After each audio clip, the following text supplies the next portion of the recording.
श्री स्वामी समर्थ. आजच्या कथेत तुमचे स्वागत आहे. जे मी तुम्हाला सांगणार आहे ते शांतपणे ऐकावे. ही कथा अतिशय माहितीपूर्वक कथा आहे. जो कोणी ही कथा मनापासून ऐकत आहे त्यांच्या घरात कधीही संकट येणार नाही. त्यांच्या घरात सदैव सुख शांती नांदेल. त्यांच्या घरात देवी लक्ष्मी सदैव विराजमान असेल. ज्यांना नेहमीच अपयश मिळत असेल त्यांनी ही कथा पूर्ण ऐकावी. एकदा एक तरुण मुलगा एका गुरूंकडे जातो आणि म्हणतो, माझे नशीब इतके वाईट का आहे? मला माझ्या आयुष्यात जे पाहिजे होते ते मला कधीच मिळाले नाही.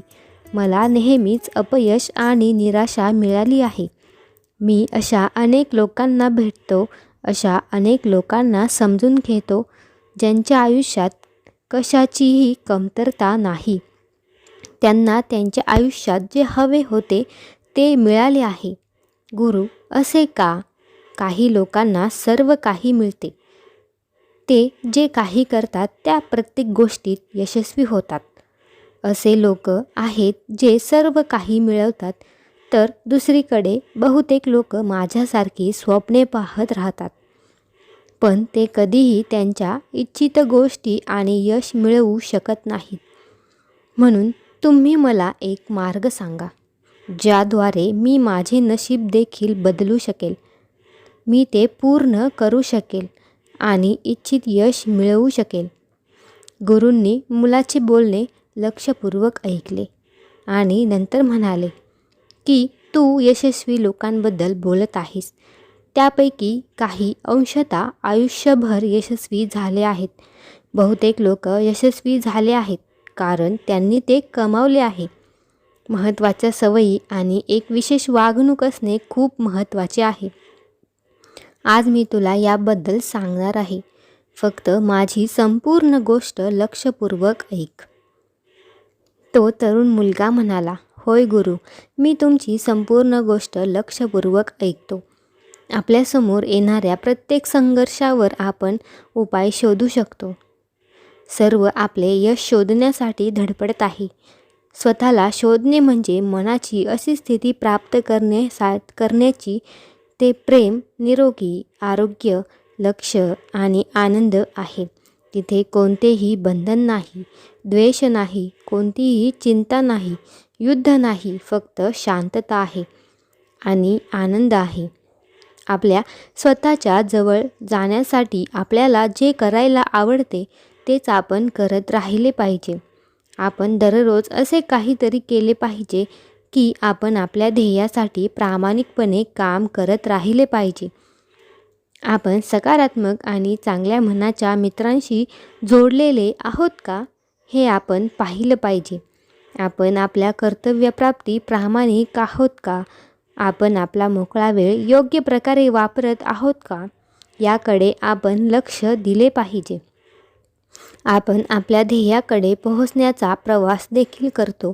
ही आर्थिक स्थिती आणि आनंद निश्चित करू शकते.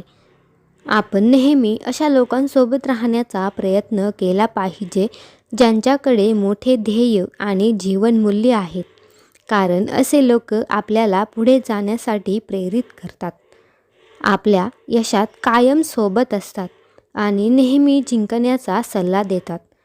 मी कोण आहे आणि मी माझ्या जीवनात कुठे आहे आणि कसा आहे हे प्रश्न आपण स्वतःला विचारत राहिलो पाहिजे. दुसऱ्या मार्गाने आपण हे स्पष्ट केले पाहिजे की ते साध्य करण्यासाठी आपण एक मर्यादा निश्चित केली पाहिजे. आपण सकारात्मक आणि आशावादी वृत्ती ठेवली पाहिजे. आणि 5वा मार्ग, आपण आपल्या ध्येयाकडे पूर्णपणे समर्पित असले पाहिजे. आपण नेहमी स्वतःबद्दल नकारात्मक असले पाहिजे. आपण स्वतःबद्दल सकारात्मक असले पाहिजे. नवीन गोष्टी केल्या पाहिजे. एकांतातही आपण स्वतःबद्दल नकारात्मक गोष्टी बोलू नये, कारण बोललेल्या शब्दांमध्ये उत्साहासारखी मोठी शक्ती असते आणि आशेने भरलेली असते. एखाद्याचे आयुष्य बदलू शकते. त्याचप्रमाणे नकारात्मक शब्द एखाद्याचे आयुष्य उद्ध्वस्त करतात. नवीन शिकण्यासाठी आपण कधीच मोठे नसतो. यशस्वी होण्यासाठी आपल्याला एका गोष्टीची गरज असते, ते म्हणजे दृढ निश्चय आणि योग्य शिक्षण. माणसाचा हेतू पक्का असेल तर तो स्वतःच मार्ग काढतो. आपण स्वतःला रोज आठवण करून राहायला हवं की आपले कार्य काय आहे. आपण चांगले आहोत, मग आपले ध्येय काय आहेत आणि ती आपण कशी पूर्ण करणार आहोत. आपण एकाग्र आणि सकारात्मक राहिलो तर लोकांना आपल्याबरोबर काम करणे महत्त्वाचे आणि चांगले वाटू लागेल. ते आपल्यासाठी अधिक चांगले काम करण्याचा प्रयत्न करतात. त्यामुळे आपली यशस्वी होण्याची शक्यता अधिक जलद वाढते. नेहमी लक्षात ठेवा, मोठा आवाज शब्दांचा वापर करू नये. असे केल्याने आपण एक कमकुवत आणि कमी आत्मविश्वास असलेली व्यक्ती असल्याचे दिसून येते. आपण स्वतःसाठी काय करतो यावर आपले यश ठरत नाही, तर आपण इतरांसाठी काय करतो यावर सगळं अवलंबून असते. प्रेरणा देण्यासाठी आपण काय करतो, सगळे काम आपण स्वतः करण्याची गरज नसते. आपण फक्त आवश्यक तेच केले पाहिजे. बाकी कामाचे वाटप योग्य लोकांपर्यंत केले पाहिजे. असे केल्याने समोरच्या व्यक्तीलाही महत्त्वाचे वाटते आणि आपले कामही सोपे होते. आणि चांगले काम झाले की आपण नेहमी जिंकणार आहोत. कारण जो जिंकण्याचा विचार करतो आणि विश्वास ठेवतो तोच जिंकतो. तुम्ही या मताशी सहमत असाल तर आत्ताच हा शक्तिशाली व्हिडिओ लाईक करा. चॅनेलवर नवीन असाल तर सबस्क्राईब करा. जिंकण्याचा हा नियम आहे आणि तो असाच चालतो. तुम्ही या मताशी सहमत असाल तर हो, आता मी जिंकणारच आहे, देव माझ्या सोबत आहे अशी कमेंट करा. आपण आपल्या मुलांसमोर चांगले वागले पाहिजे. मुलांची काळजी घेतली पाहिजे. लहान मुलांना स्वतःच्या पालकांची वागणूक जास्त आवडते. पालकांची वागणूक हा एक आदर्श सण म्हणून ते अंगीकारण्याचा प्रयत्न केला पाहिजे. म्हणूनच येणाऱ्या पिढीला सुसंस्कृत बनवण्याचा प्रयत्न केला पाहिजे. आपल्याला जे मिळवायचे आहे ते मिळवण्याची इच्छा बाळगणे. यशस्वी माणसे त्यांना काय मिळवायचे आहे हे विचार त्यांच्या कलेने करून सर्व काही साध्य करतात. योग्य मार्गाने प्रश्न विचारणे म्हणजे तुम्हाला हवे असलेले उत्तर मिळवावे ही एक मोठी कला आहे, जी यशाची इच्छा करण्याची. जीवनात यशस्वी होण्यासाठी आपल्याला नेतृत्व गुण असणे अत्यंत आवश्यक आहे. चांगला नेता होण्यासाठी आपण सुरुवातीची पहिली सवय अंगीकारली पाहिजे. आपल्याशी संबंधित असलेल्या लोकांना त्यांच्या अपेक्षांना जास्त मदत करण्याचा प्रयत्न केला पाहिजे. या मताशी सहमत असाल तर हो, आजपासून मी सर्वांना मदत करण्याचा प्रयत्न करणार आहे अशी कमेंट करा. दुसरी सवय, आपण स्वतःवर लक्ष केंद्रित केले पाहिजे. ही आपली महत्त्वाची सवय म्हणजे स्वतः आणि आपल्या सभोवतालच्या लोकांच्या क्षमतांवर विश्वास ठेवणे खूप महत्त्वाचे आहे. तुम्ही या मताशी सहमत असाल तर आत्ताच हा व्हिडिओ लाईक करा. तिसरा नियम म्हणजे नेहमी बरोबरला बरोबर आणि चुकीला चुकीचे म्हणण्याचे धाडस दाखवले पाहिजे. चौथी सवय म्हणजे जेव्हा आपल्याला कळते की आपण चूक आहोत तेव्हा आपण आपली चूक ताबडतोब मान्य केली पाहिजे. पाचवी सवय, आपण नेहमी काम करणाऱ्या लोकांचा सल्ला घ्यावा. मन हे खूप अनमोल आहे. आपण त्यांची काळजी कशी घ्यावी तर जे लोक चुकीच्या आणि नकारात्मक गोष्टी पसरवतात त्यांच्यापासून नेहमी दूर राहिले पाहिजे आणि ज्यांचे ध्येय मोठे आणि सकारात्मक विचाराचे आहे अशा लोकांसोबत नेहमी आपण राहिले पाहिजे. आपण जबाबदारीपासून कधीही पळ काढू नये, कारण जबाबदारी आपल्याला मजबूत आणि अनुभवी व्यक्ती बनवते.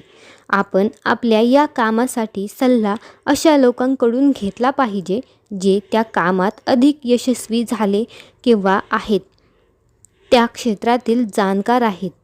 अशा लोकांकडून नाही जे लोकांना मदत करण्यात अयशस्वी ठरले आहे. आपण नेहमी आपल्या भूतकाळाबद्दल चांगले बोलले पाहिजे. जर आपण एखाद्याबद्दल चांगले बोलू शकत नसाल तर आपण शांत बसले पाहिजे. आपल्याला मिळेल त्यापेक्षा जास्त देण्यास आपण तयार असले पाहिजे. आपल्याला जसे वागायचं आहे तसे आपण इतरांशी वागले पाहिजे. आपण लोकांकडून कशाचीही अपेक्षा न ठेवता मदत करण्याचा प्रयत्न केला पाहिजे आणि वैश्विक शक्तीचा उपयोग करून आपण आवश्यक केला पाहिजे. आपण त्या शक्तीचे आभार मानले पाहिजे.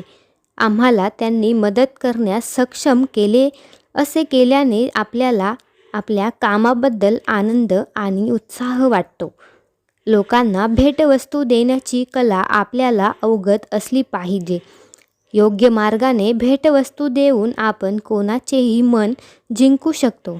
ते देण्याचे काही मार्ग आहेत त्याबद्दल माहिती असली पाहिजे. फुलांचे गुच्छ, महागड्या वस्तू, फळांनी भरलेली टोपली यांसारख्या भेटवस्तूपेक्षाही एखादी गोष्ट समोरच्या व्यक्तीच्या हृदयाला स्पर्श करत असेल तर ती आपल्या प्रिय व्यक्तींना भेट देणे यासारखे अमृत भेटवस्तू आहे. अशा वेळी भेट देणे किंवा एक आजारी मित्र असेल तर त्याच्या घरी त्याच्या तब्येतीबद्दल विचारणे, ज्यांनी आपल्याला मदत केली आहे त्या लोकांचे आभार मानत आपले कर्तव्य पूर्ण करणे. आपण आपल्या आजूबाजूला असलेल्या प्राण्यांकडे लक्ष दिले पाहिजे, त्यांची सेवा केली पाहिजे. आपण आपल्याबरोबर काम करणाऱ्या लोकांच्या कल्पना, चांगल्या सूचना आणि बुद्धिमत्तेचे कौतुक केले पाहिजे. त्यांना कामाशी संबंधित विषयांवर निर्णय घेण्यास प्रोत्साहित केले पाहिजे. असे केल्याने आपण त्यांचे मनोबल वाढवतो आणि आपण त्यांना महत्त्वाचे वाटतो आणि त्यांच्यासाठी उपयुक्त ठरतो. इतरांच्या मनाला आणि आत्म्याला योग्य पोषण देऊन आपण आपला सकारात्मक प्रभाव सहजपणे इतरांवर पाडू शकतो. आपण हे त्यांच्या सौंदर्य, कपडे, यश, घरातील सामान इत्यादींचे खरोखर कौतुक करू शकतो. त्यांच्या कुटुंबाबद्दल चौकशी करून प्रेम देऊन आपण त्यांच्या मनात आपल्याबद्दल घर निर्माण करू शकतो. जेव्हा आपण एखाद्याला बोलण्यासाठी आणि त्यांच्या ऐकण्यासाठी प्रोत्साहित करतो, मग ते त्यांच्या यशाबद्दल किंवा त्यांच्या समस्यांबद्दल बोलत असले तरी आपण त्यांच्या ऐकले पाहिजे. त्यांना चांगले वाटते आणि असे केल्याने आपण त्यांचा विश्वास आणि आत्मविश्वास वाढवतो. आपण लोकांचे लक्षपूर्वक ऐकल्याने आपण त्यांच्या दृष्टीने एक प्रभावी आणि गंभीर व्यक्ती बनतो. आपले वाईट हे या वस्तुस्थितीचे प्रतीक आहे. आपण पुढे जात आहोत आणि जेव्हा आपण आपल्या वाईटाला मागे वळून प्रतिसाद देत नाही तेव्हा त्याचा नकारात्मक परिणाम आपण तिथेच काढून टाकतो. आपण आपले सर्व देत राहिले पाहिजे. आपल्या कामाचे क्रेडिट कोणी घेतले तरी चालेल. योग्य वेळ आल्यावर आपल्या कामाचे फळ आपल्याला मिळत असते. चुकीचे बोलणे तसंच इतरांशी वाद घालण्याचा प्रयत्न करू नये. त्यांच्याकडून बदल घेण्याच्या विचारात आपण आपला वेळ वाया घालवतो. आपण ध्यान, नामस्मरण करून आपल्यामध्ये आध्यात्मिक शक्ती आणली पाहिजे. आपल्याला खात्री असेल तर आपल्याला यशस्वी होण्यापासून कोणीही रोखू शकणार नाही. ध्यान, नामस्मरण या स्वरूपात मिळालेली शक्ती आपल्यामध्ये खूप बदल घडवून आणू शकते. असे काही नियम आहेत ज्याद्वारे आपण आयुष्यातील आपल्या आध्यात्मिक शक्तीला जागृत करू शकतो आणि टिकवून देखील ठेवू शकतो. आपण ध्यान आणि एकांतातून स्वतःला जाणून घेण्याचा आणि समजून घेण्याचा प्रयत्न केला पाहिजे. आपण नेहमी नम्र असले पाहिजे. आपली संपत्ती आणि सामर्थ्य इतरांना दाखवणे. आपण जे काही करतो ते आपण उत्साहाने केले पाहिजे. आपण जबाबदारी घेण्यास नेहमी तयार असले पाहिजे, कारण ही सवय आपल्याला अधिक मजबूत बनवते. जर कोणी आपल्याला सल्ला मागितला तर त्यांच्या समस्यांकडे वैयक्तिक लक्ष द्या आणि त्यातला तोडगा काढा. जर आपण आपले शब्द, आपली वचने खरी करून दाखवली तर ते आपल्याला खूप आदर आणि आपल्याला आशीर्वाद देतील. आपण आपली छोटी आश्वासने पूर्ण करून मोठे यश मिळवू शकतो. जसं की आपण एखाद्याच्या समस्येचे निराकरण केल्यावर एखाद्याला भेटण्याची वेळ आली तर आपण त्याला त्या ठराविक वेळेत भेटले पाहिजे. आपण दिलेल्या आश्वासने पूर्ण करण्याचा प्रयत्न केला पाहिजे. जर कोणी आपल्याला त्यांच्या वैयक्तिक गोष्टी सांगितल्या असतील तर त्या आपण गुप्त ठेवल्या पाहिजे. असे केल्याने समोरच्या व्यक्तीचा विश्वास जिंकतो आणि त्याच वेळी आपण नेहमी आपल्याशी संबंधित असलेल्या लोकांशी प्रामाणिक राहतो. आपण आपला वेळ कसा आणि कोणासोबत घालवतो यावर आपल्या यशाचा निर्धार अवलंबून असतो. यासाठी आपण आपल्या मित्रांचा वेळोवेळी आढावा घेत राहायला हवे की आपले मित्र चांगले भविष्य घडवण्यासाठी काम करत आहेत का? तो आपल्याला योग्य कार्यात्मक सूचना देतो का? आपल्याला मदत करतो का? कठीण प्रसंगी द्वेष करणाऱ्यांपैकी एक नसून आपण तिरस्कार करणाऱ्या मित्रांपासून दूर राहण्याचा प्रयत्न केला पाहिजे. यांसह आपण आपले जीवन नवीन आणि चांगले ठेवण्याचा प्रयत्न केला पाहिजे. आपण संयमाचे महत्त्व देखील समजून घेतले पाहिजे, कारण मोठे ध्येय साध्य करण्याची महत्त्वाची उद्दिष्टे म्हणूनच आपण आपल्या ध्येयाकडे दररोज एक पाऊल टाकत राहिलो पाहिजे. जे आपल्यासोबत काम करतात ते केवळ आपल्यासाठीच नाही तर येणाऱ्या पिढीसाठी काहीतरी घडवतात. जेव्हा आपल्याला वाटते की आपले काम पूर्ण झाले आहे तेव्हा आता आपण 10% अधिक खर्च केला पाहिजे. त्या कामात झालेल्या चुका कमी करण्यासाठी वेळ द्यावा. असे केल्याने आपल्या कामातील समर्पण वाढते. पैशाने आपल्यावर ताबा ठेवता कामा नये. आपल्या कमवलेल्या पैशाचा काही उपयोग आपण इतरांच्या मदतीसाठी केला पाहिजे, कारण दान केल्याने संपत्ती शुद्ध होते आणि मन शांती वाढते. गुरु म्हणतात, याचे आदेश घ्या आणि तिथून जा. मित्रांनो, आशा आहे की तुम्हाला या व्हिडिओमधून बरेच काही शिकायला मिळेल. प्रेमळ स्वामी भक्तांनो, आजची सुंदर कथा इथे संपली आहे. या कथेत एवढेच आहे आणि आम्हाला आशा आहे की तुम्ही या कथेतून बरेच काही शिकला असाल. तुम्हाला आजची कथा कशी वाटली हे नक्की आम्हाला कमेंट करून सांगा आणि स्वामी आवड चॅनेलला सबस्क्राईब करा. तसेच कमेंट बॉक्समध्ये श्री स्वामी समर्थ नावाचा जयघोष करायला विसरू नका. स्वामी तुमची इच्छा पूर्ण करो, ही स्वामी महाराजांच्या चरणी मनापासून प्रार्थना. श्री स्वामी समर्थ. जय जय स्वामी समर्थ.